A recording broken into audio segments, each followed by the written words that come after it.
त्याच्या मागे भरपूर कारणं होते. एक चिकन लेक आणि एक रामनगरची लेक आमचा स्वाभिमान होता आणि पुढे द्यायचा नव्हता आणि निवडून आणलं आणि हाताने कामं पण करून घेऊ आणि ताईंच्या मागे लेक जरी असली पण जवायचं गुणगान करायला लागेल. धोंड्याचं महिना आलं द्यायचं तुम्ही जावयांचा खूप सहकार्य आहे लेकीच्या मागे आणि असंच राहू द्या.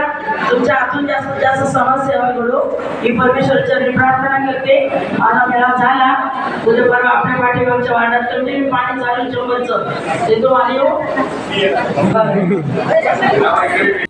वधूवर सूची 2026 याचं आज इथे सुंदरपणे त्याचं उद्घाटन झालेलं आहे आणि सगळ्यांना त्याचा प्रत मिळणार आहे. त्याचं दोघांनी इथे अनावरण केलेलं आहे.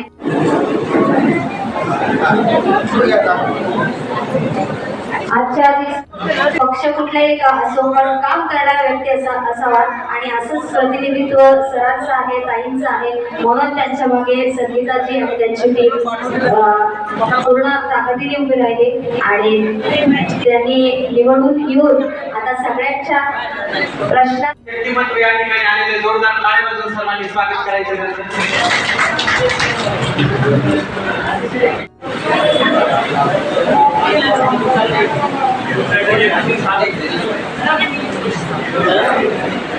संगीताची पुन्हा ताईंचा सत्कार करतात.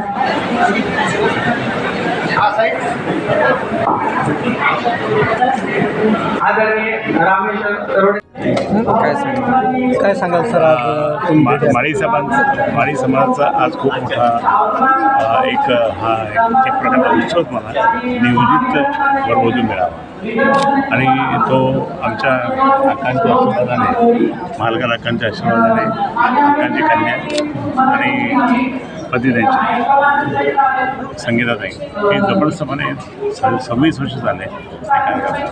तो योगेश्वरला लहान होता त्यावेळेसपासून तो त्या ठिकाणी आणि दरवेळेस त्या ठिकाणी ही त्यामुळे अनेक म्हणजे आता कसा समाज पण गरीबच असं काही मोठा नाही आणि म्हणून त्याच्यातले आता पण शोधायला परत एक नोकरीवाले खूप आलेले असतात.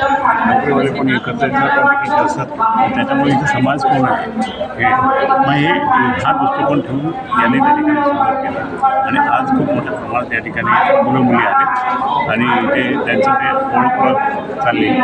अनेक जण क्वालिफाईड पण आहे, अनेक जण भूतपूर्व आहेत, हे सगळं दाखवतं. काय आव्हान करणार सर? असे नाही असं झालं पाहिजे. आणि मी आताच योगेशला सांगितलं आणि ताईला सांगितलं, अक्काला पण सांगितलं की कोणत्याही परिस्थितीमध्ये सामुदायिक विवाहाची व्यवस्था करा. आम्ही सर्व पाठीशी आहोत. मी अजून आम्ही सगळे पाठीमागे आहोत असं सांगितलं. सामुदायिक विवाह केला म्हणजे काय असतं, एक समाजाचा दृष्टिकोन एक वेगळा होतं. त्या सगळ्याच श्रीमंत नसतात.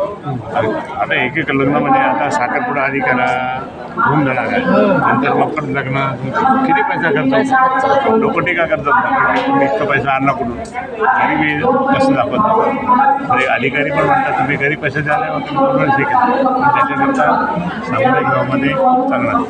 इथे आपले अनेक समाज असे आहेत. तेली समाज होतो, लिंगायत समाज होतो, यांचा होतो, असे सगळे अनेक बरेच समाज इथे होतात आणि अनेक त्या ठिकाणी होतात.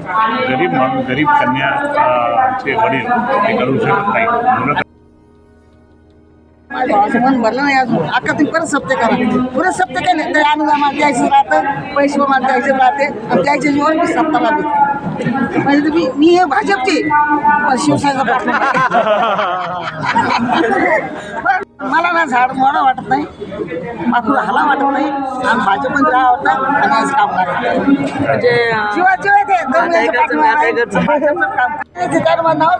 मेळावा आयोजित केला आणि मोठा रिस्पॉन्स मिळाला. काय सांगा? हा जो मेळावा आहे हा एका दिवसाचा नाही आहे. 6 ते 7 महिन्यापासून आमची मेहनत आहे आणि या पार्टीचे सगळेच म्हणजे समाज बांधव आहे, राजकारणातले सगळे वरिष्ठ व्यक्ती आहे. एका याने कुठलं काम होत नसतं. सगळ्यांचं सहकार्य असल्यामुळे हा मेळावा सक्सेस होतो. सुरुवातीला आमचे घरचे महानगरपालिकेत होते तर आम्ही घरातून कर्ज काढून तेव्हा मेळावा घ्यायचो. समाजाला कधी काही मागितलं नव्हतं पण आता समाज होऊन म्हणजे मदत करायला पण तयार आहे. त्यामुळे आम्ही जास्तीत जास्त नोंदणी मोफत पुस्तकांमध्ये म्हणजे वधूवर सूचीची तयार करतो आपण.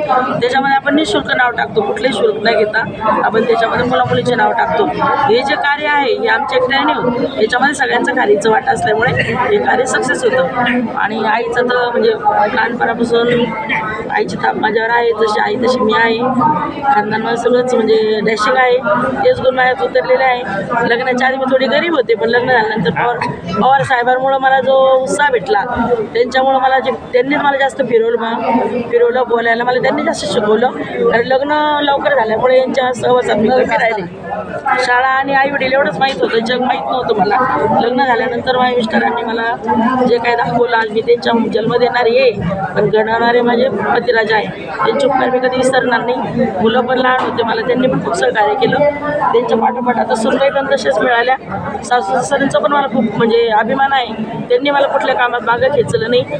समाज बांधव आणि घरचे आणि सासरचे सगळ्यांची साथ मिळाल्यामुळे मी म्हणजे परमेश्वराचं धन्यवाद मानत तितकं कमीच आहे.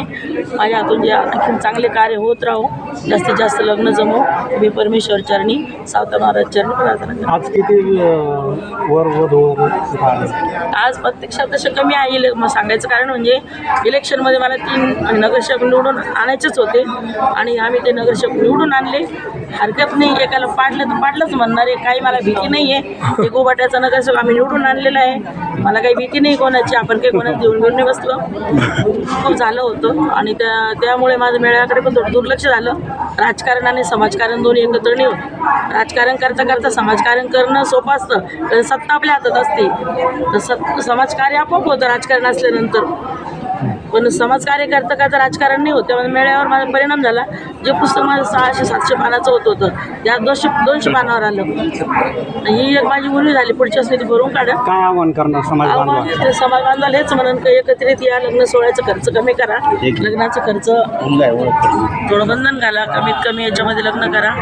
मुला मुलींनी एकमेकांचे विचार सरणीला अनुसरूनच लग्नाला ओके, धन्यवाद. की जोड्या ह्या ईश्वराने बनवलेल्या असतात, त्या पृथ्वीवर ईश्वर जोडलेल्या असतात. परंतु संगीताताई आणि अष्टपैलू व्यक्तिमत्व योगेशजी पवार, त्यांच्या पत्नी अश्विनीताई, तर यांना सगळ्यांना त्यांनी जे हे माध्यम बनवून कार्य करतायत की या लग्नाच्या गाठी जुळवण्याचं, तर त्यासाठी त्यांना अनुलोमकडून आणि माझ्याकडनं हार्दिक शुभेच्छा देण्यात.